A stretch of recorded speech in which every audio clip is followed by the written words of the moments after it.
Corona काल में केंद्र सरकार की बड़ी पहल, राज्यों को केंद्र देगा 15,000 करोड़ की अतिरिक्त राशि। अतिरिक्त पैसे दिए जाएंगे, 50 सालों के लिए ब्याज मुक्त होगी रकम। वित्त वर्ष 2021-22 के लिए राज्यों को मदद मिलेगी। पूंजीगत खर्चों को पूरा करने के लिए राज्यों को मिलेगी मदद। ये इस वक्त की बड़ी खबर, बड़ी पहल केंद्र सरकार की तरफ से राज्यों को केंद्र सरकार 15,000 करोड़ की अतिरिक्त राशि देगा कर्ज के तौर पर। हालांकि ये ब्याज मुक्त होगा और 50 सालों में चुकाना होगा। अनिल हमारे संवाददाता मेरे साथ जुड़ गए हैं। अनिल, क्या जानकारी ये राज्यों को मदद देने के लिए? जी, मैं आपको बता दूं, एक बहुत बड़ी राहत कही जा सकती है राज्यों के लिए, खास करके जब जिस तरह से रोजगार के अवसर घट रहे हों और जिस तरह से जो इंफ्रास्ट्रक्चर है वो काफी पुअर है और अर्थव्यवस्था को गति देनी है। इन तीन अगर नजरिए से देखें तो ये काफी अहम हो जाता है। सरकार ने जो वित्त मंत्रालय के अधीन आता है व्यय विभाग, उन्होंने आज सूचना जारी कर ये कहा है कि 50,000 करोड़ रुपए स्टेट को दी जाएगी, जो एक अतिरिक्त राशि होगी और ये 50 सालों के लिए अतिरिक्त मतलब ब्याज मुक्त राशि होगी। तो ऐसे में एक बड़ी राहत कही जा सकती है। इसके लिए उन्होंने एक विस्तार से इसके बारे में जानकारी भी दी है, जिसे कई पार्ट में इसको बताया गया है। इसे 3 पार्ट में विस्तार से समझाया गया है कि कैसे ये स्कीम राज्यों पर लागू होगी। इसके लिए 3 तरीके से 3 वर्गों में सारे राज्यों को बांटा गया है। पहले जो पार्ट है उसमें जो हिली स्टेट है या जो उत्तर पूर्वी राज्य है उसके लिए रखा गया है। दूसरे हिस्से में इसी तरह के जो दूसरे राज्य हैं उसके लिए है, जिसे 7,400 करोड़ का एम्बार्क किया गया है, और जो हिली स्टेट्स है उसे 2,600 करोड़ का एम्बार्क किया गया है, और जो अदर स्टेट्स हैं उनके लिए 500 करोड़ का है। तो इस तरह से एलोकेट करने की बात कही गई है। हमने देखा था कि 2020 में भी इस तरह के कई ऐसे असिस्टेंस सरकार ने दिए थे राज्यों को, ताकि जो इंफ्रास्ट्रक्चर से संबंधित जो खर्च है खास करके उसको इंप्रूव किया जा सके। जी, तो राज्यों को केंद्र सरकार की बड़ी मदद इस कोरोना काल में, जब राज्यों की आमदनी घटी है और मुश्किलें बढ़ी है। और आज सुप्रीम कोर्ट में कोविड मामले पर अहम सुनवाई हुई है, जिसमें सुप्रीम कोर्ट ने केंद्र सरकार, राज्यों और डीजीपी को आदेश देते हुए कहा है कि अगर कोई नागरिक सोशल मीडिया पर ऑक्सीजन या दवाओं की कमी की पोस्ट डालता है तो सरकारें उस पर कार्रवाई नहीं कर सकती। कोर्ट ने साफ तौर पे कहा है कि अफवाह फैलाने के नाम पर अगर पुलिस ने कार्रवाई की तो इसे कोर्ट की अवमानना माना जाएगा। और अब आपको बताते हैं कि सुप्रीम कोर्ट ने सुनवाई के दौरान क्या क्या कहा है। सोशल मीडिया पर पोस्ट को लेकर यह आदेश दिया गया है, ऑक्सीजन दवाओं की कमी की पोस्ट पर एक्शन नहीं होगा। अफवाह के नाम पर कार्रवाई की तो कोर्ट की अवमानना मानी जाएगी। सरकारें सोशल मीडिया पोस्ट पर कार्रवाई नहीं करेंगी। कमी उजागर करने वाली पोस्ट पर नहीं होगी कार्रवाई। केंद्र सरकार, राज्यों और डीजीपी को आदेश दिया गया है। मरीज ऑक्सीजन की कमी से मर रहे हैं। दवाएं, इंजेक्शन, ऑक्सीजन की कमी है और इसी की वजह से मरीजों के परिजन रो रो कर फरियाद कर रहे हैं। दिल्ली, महाराष्ट्र, गुजरात समेत कई राज्यों में बुरा हाल है। बताना होगा कि सुनवाई के अगले दिन क्या बेहतर हुआ। कोर्ट नागरिकों के स्वास्थ्य को लेकर के परेशान है। राष्ट्रीय स्तर पर समाधान खोजना होगा। वैक्सीन का उत्पादन बढ़ाना होगा। ये बातें सारी सुप्रीम कोर्ट ने जो कही है हम आपको बता रहे हैं। आज अहम सुनवाई हुई है और इसमें सुप्रीम कोर्ट ने बड़ी बातें कही हैं, बड़ी टिप्पणियां की हैं। और सुप्रीम कोर्ट ने जो कहा है कि बताना होगा कि सुनवाई के अगले दिन क्या बेहतर हुआ, कि यानी आज अगर सुनवाई हुई तो उस पर से क्या क्या अमल में लाया गया कि निर्देशों को, हालात कैसे बेहतर हुए। कोर्ट नागरिकों के स्वास्थ्य को लेकर के अब चिंतित है। राष्ट्रीय स्तर पर समाधान ढूंढना होगा। सुप्रीम कोर्ट ने कहा है कि वैक्सीन का उत्पादन बढ़ाना होगा। वैक्सीन बनाने की एक्स्ट्रा यूनिट लगानी होगी ताकि जल्द से जल्द वैक्सीन बनाई जाए। टिप्पणी का मकसद है सरकार की आलोचना नहीं, बल्कि एक देश के तौर पर समाधान तलाशना है मकसद। ये भी सुप्रीम कोर्ट ने साफ किया है कि हम आपकी आलोचना नहीं कर रहे हैं, बल्कि हम समाधान चाहते हैं। सोशल मीडिया पर पोस्ट को लेकर के आदेश भी दिया है कि अगर ऑक्सीजन और दवाओं की कमी को लेकर के कोई डालता है तो इस पर कोई कार्रवाई नहीं होगी। और सुप्रीम कोर्ट ने कहा है कि क्या भारत में ऑक्सीजन की उपलब्धता पर्याप्त है। रोज 8,500 मीट्रिक टन ऑक्सीजन की औसत मांग है। दिल्ली को 700 मीट्रिक टन की जरूरत है, ये भी कोर्ट ने कहा है। दिल्ली में सिर्फ 480 मीट्रिक टन क्यों आवंटित हुए हैं, ये भी पूछा है सुप्रीम कोर्ट ने सरकार से, दिल्ली में जरूरत है तो 200 मैट्रिक टन बढ़ाइए। नागरिकों के लिए केंद्र की भी जिम्मेदारी है, दिल्ली के नागरिकों की जिम्मेदारी केंद्र की भी है। केंद्र की राष्ट्रीय राजधानी के लिए भी जिम्मेदारी। ये तमाम बातें सुप्रीम कोर्ट ने आज सुनवाई के दौरान कही है और केंद्र ने जवाब दिया है कि 10,000 मैट्रिक टन ऑक्सीजन उपलब्ध है, ऑक्सीजन की कोई कमी नहीं है, लेकिन कई जगहों पर संसाधन नहीं होने की वजह से नहीं पहुंचाए जा पा रहे हैं ऑक्सीजन। और उत्तर प्रदेश पंचायत चुनाव की काउंटिंग पर रोक लगाने की मांग की गई है। सुप्रीम कोर्ट ने उत्तर प्रदेश सरकार और राज्य चुनाव आयोग को नोटिस जारी किया है। याचिका पर कल सुबह 10:30 बजे सुप्रीम कोर्ट सुनवाई करेगा। याचिकाकर्ता ने कहा है कि पंचायत चुनाव खत्म हो चुका है, लेकिन वोटों की गिनती शुरू होने वाली है और पंचायत चुनाव के दौरान कोरोना के कई मामले सामने आए हैं, इसलिए काउंटिंग पर रोक लगाई जाए, क्योंकि काउंटिंग के दौरान जो लोग इकट्ठे होंगे तो उससे कोरोना का फैलने का खतरा रहेगा। तो काउंटिंग पर रोक लगाने की याचिका दाखिल की गई है सुप्रीम कोर्ट में। सुप्रीम कोर्ट ने चुनाव आयोग को और राज्य सरकार को नोटिस भेजकर जवाब मांगा है। कल फिर से सुनवाई होगी।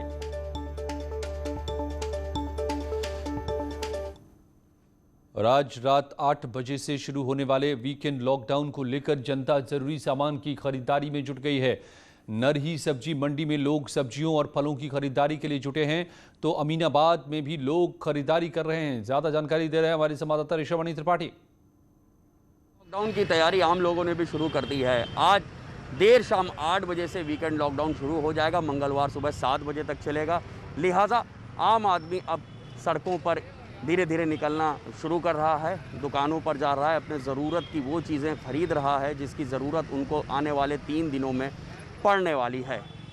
मंगलवार सुबह 7 बजे के बाद ये लॉकडाउन ख़त्म हो जाएगा, तब का दृश्य कुछ दूसरा होगा। लेकिन आज फ़िलहाल लोगों ने ख़रीदारी की शुरुआत कर दी है। हम इस वक्त अमीनाबाद इलाके में हैं। यहाँ पर तमाम सामानों की थोक बाज़ार है, इसको थोक मंडी भी कहा जाता है। कपड़े से लेकर खाने पीने की तमाम चीज़ें हैं जो यहाँ पर थोक के भाव में मिलती हैं। लिहाजा फुटकर दुकानदार भी इन जगहों पर आते हैं और यहाँ से अपनी दुकानों के लिए सामान ख़रीद कर ले जाते हैं और इन्हीं फुटकर दुकानदारों से मोहल्ले में ख़रीदारी होती है। तो आम लोगों के साथ साथ ही जो फुटकर दुकानदार हैं वो इस वक्त अमीनाबाद बाज़ार में आने लगे हैं और अपनी ख़रीदारी शुरू कर दी है, ताकि वीकेंड लॉकडाउन के दौरान आम आदमियों को कोई दिक्कत ना हो। कैमरामैन गोपी के साथ ऋषभमणि त्रिपाठी, न्यूज़ 18 लखनऊ। और यूपी सरकार ने वीकेंड लॉकडाउन का समय 1 दिन और बढ़ाया है, यानी कि अब वीकेंड कर्फ्यू मंगलवार सुबह 8 बजे तक लागू रहेगा। इस ऐलान के साथ ही आगरा के बाजारों में भीड़ उमड़ना शुरू हो गई और यहाँ भी लोग खरीदारी करने जुटने लगे। हालांकि इसमें सोशल डिस्टेंसिंग का पालन नहीं भी होता दिखा। सरकार ने फैसला लिया है कि वीकेंड कर्फ्यू 1 दिन और बढ़ा दिया जाए, यानी कि मंगलवार 8 बजे तक ये कर्फ्यू रहना है। इस कर्फ्यू के ऐलान के बाद आगरा के बाजारों के क्या हालात हैं उसका जायजा लेने के लिए हम निकले हैं। ठीक पीछे आप देख सकते हैं तमाम यहाँ लोगों की भीड़ लगी हुई है। कई दुकानों पर भारी तादाद में लोग सामान खरीदने के लिए निकले हैं, यानी कि 3 दिन जो लॉकडाउन का ऐलान हुआ है उसके बाद बाजारों में इस तरह की रौनक देखी जा रही है। यानी कि लोगों में इस बात की ज़रूर कहीं ना कहीं चर्चा है कि 3 दिन के बाद भी लॉकडाउन बढ़ सकता है। कुल मिलाकर ये है कि ये तस्वीर भले ही आगरा के एक बाजार की हो, लेकिन आगरा में इस तरह की तमाम तस्वीरें बाजारों में देखने की मिल रही हैं। लोग बाजारों में उमड़े हुए हैं, लगातार सामान खरीद रहे हैं। आरिफ खान, न्यूज़ 18 आगरा।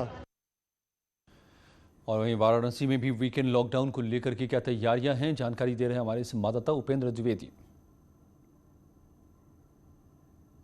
बढ़ रही थी, उसको देखते हुए 29 और 30 अप्रैल को व्यापारियों की सहमति के बाद जिला प्रशासन ने यहाँ पर बंदी का ऐलान किया था। इसको लॉकडाउन का नाम नहीं दिया गया, लेकिन ये था कि बाज़ार बंद रहेंगे। तो बाज़ार फ़िलहाल आप देखिए, जो बड़े शोरूम्स हैं, जो बड़ी कॉम्प्लेक्स हैं, वो सब बंद हैं। हालांकि छुटपुट इसका असर नज़र आया, मिला जुला असर नज़र आया, क्योंकि जो बहुत सारी दुकानें, जो छोटी दुकानें हैं वो खुली रहीं।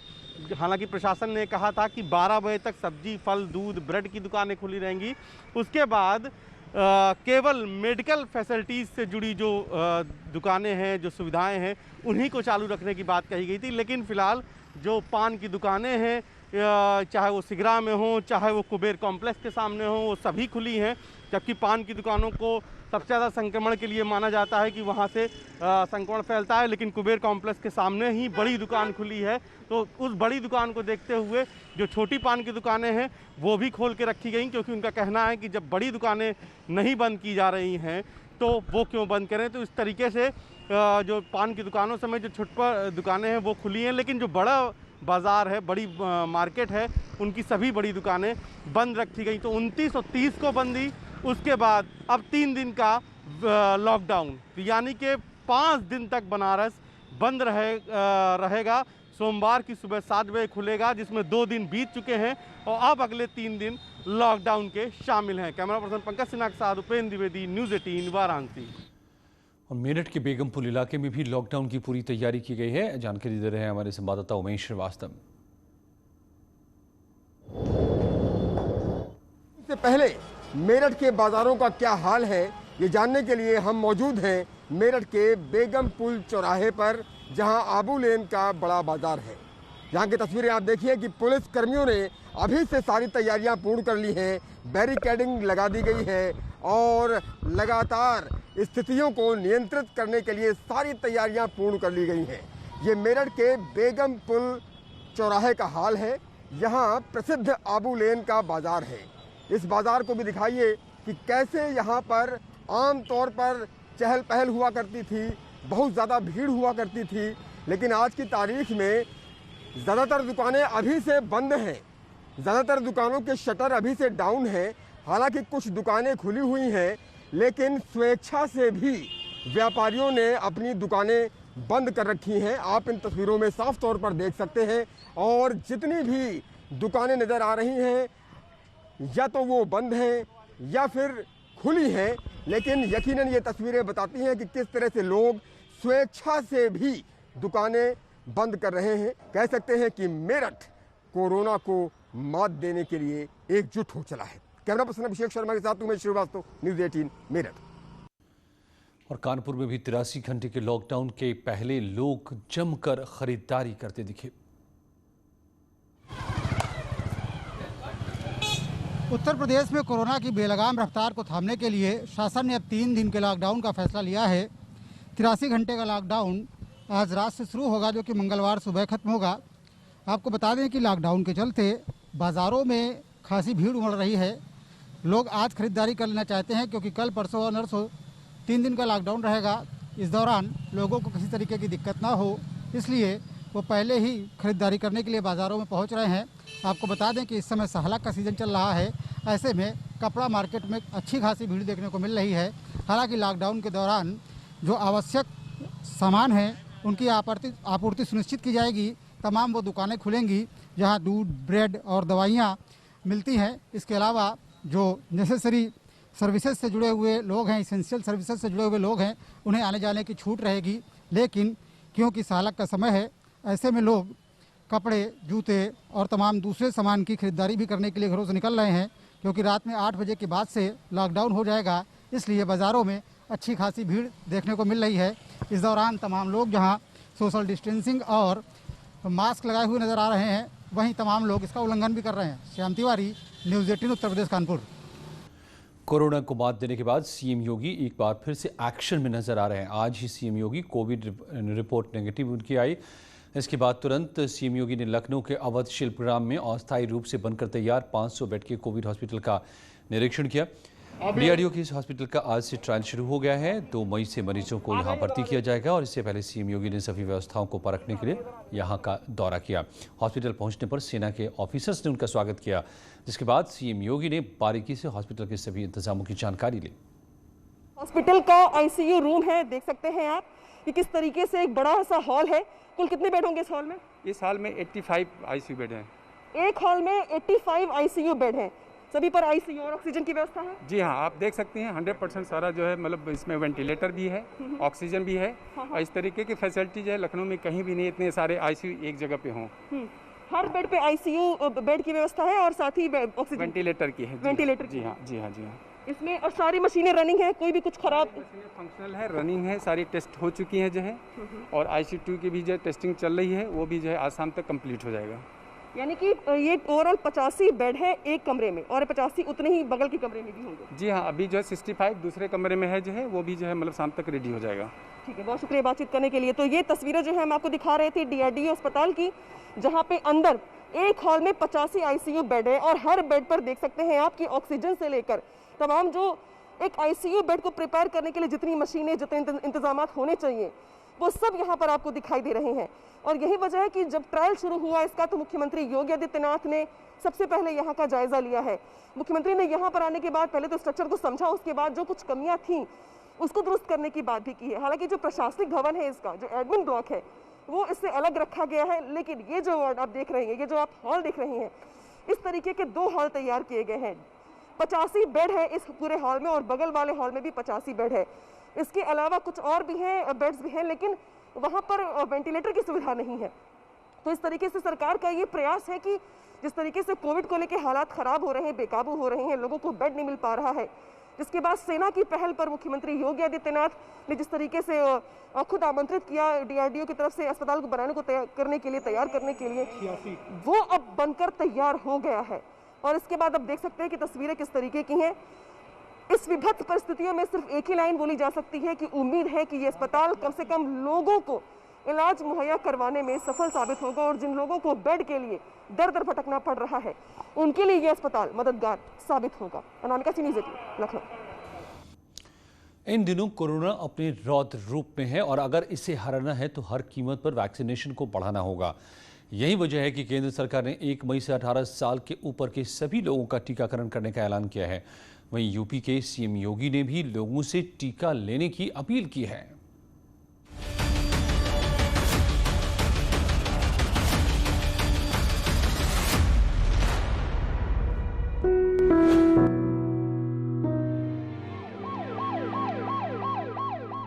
जितनी बड़ी जनसंख्या उतनी बड़ी समस्या।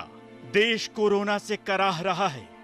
रोज सैकड़ों लोगों की मौत हो रही है, लाखों लोग संक्रमित हो रहे हैं, अस्पताल की ओर भाग रहे हैं, इलाज का प्रभाव भी नजर आ रहा है। कोरोना को रौंद कर रोज लाखों लोग ठीक भी हो रहे हैं। इसमें कोई शक नहीं कि दवा का असर हो रहा है, लेकिन इस मुश्किल दौर में दुआ बनकर आई है वैक्सीन। कोविड संकट से निपटने के लिए टीका और टीकाकरण महत्वपूर्ण उपाय है। कोरोना के पलटवार की बड़ी वजहों में से एक वैक्सीनेशन में हुई आनाकानी भी है। आम लोगों की शंकाएं और सियासी पेंच में उलझकर संदेह गहराता गया। योग्यता और उपलब्धता के बाद भी कई लोगों ने टीके से तौबा कर लिया, जिसे देखते हुए यूपी के मुख्यमंत्री योगी आदित्यनाथ ने सुनिए जनता से क्या अपील की है। जनता के उत्तम स्वास्थ्य और सुरक्षित भविष्य को ध्यान में रखते हुए मैं लोगों से उत्साहपूर्वक टीकाकरण अभियान से जुड़ने की अपील करता हूं। पीएम मोदी सहित देश के सभी मुख्यमंत्रियों और ज्यादातर नेताओं ने टीकाकरण की तरफदारी की है। यही वजह है कि योगी को भरोसा है कि आम लोग खुद आगे बढ़कर टीकाकरण अभियान को सफल बनाएंगे। मुझे पूर्ण विश्वास है कि सभी के सम्मिलित प्रयासों से हम कोविड-19 के खिलाफ देश की इस लड़ाई को जीतने में सफल होंगे। कोरोना को अगर हराना है और देश से भगाना है तो वैक्सीनेशन को जन जन तक पहुंचाना ही होगा। यही आखिरी सत्य है और इसे स्वीकार करना ही होगा। तभी आप और हम बचेंगे, तभी देश जीतेगा।